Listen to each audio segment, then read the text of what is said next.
10 phrases for introductions. Intore 10 zo kwibwirana. I just wanted to introduce myself. I'm plus your name.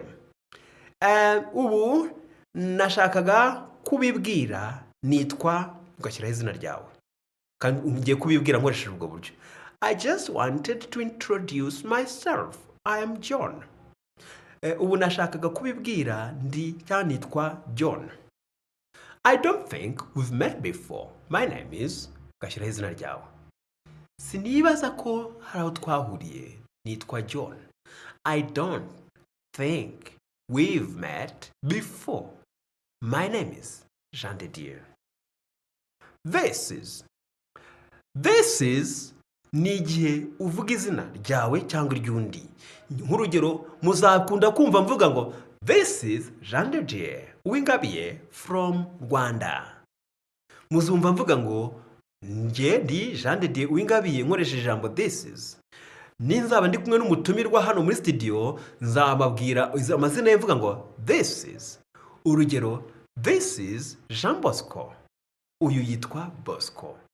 This is ikoreshwa nanone iyo uri kwibwira abantu kuri telefone. We use this is to introduce yourself on the phone. Urugero, hello, this is Jean de Dieu speaking. Ubwo mbavuze ngo ni Jean de Dieu muri kuvugana. I'd like you to meet. Ndagira ngo umenyane na runaka. Shobora kuba ndi kumwe n'umuntu wowe utamuzi nkakubwira ngo I'd like you to meet Peter. Nagira ngo umenyane na Peter cyangwa se muhure na Peter. Dore nguyu Peter ndabahuje nyine nagira ngo ugezeho Peter uwo ari we. I'd like ni impine ya I would like. Bisobanuye ngo ndashaka. I'd like you, ndashaka wowe, to meet uhure John na John. I'd like you to meet John.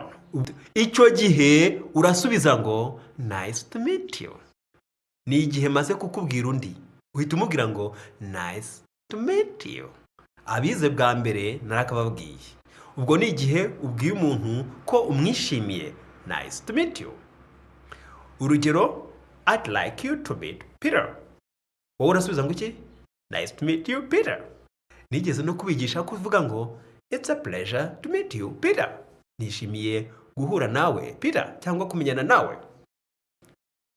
Ako nakandi kantu ukoresha uyihuye n'umuntu. It's a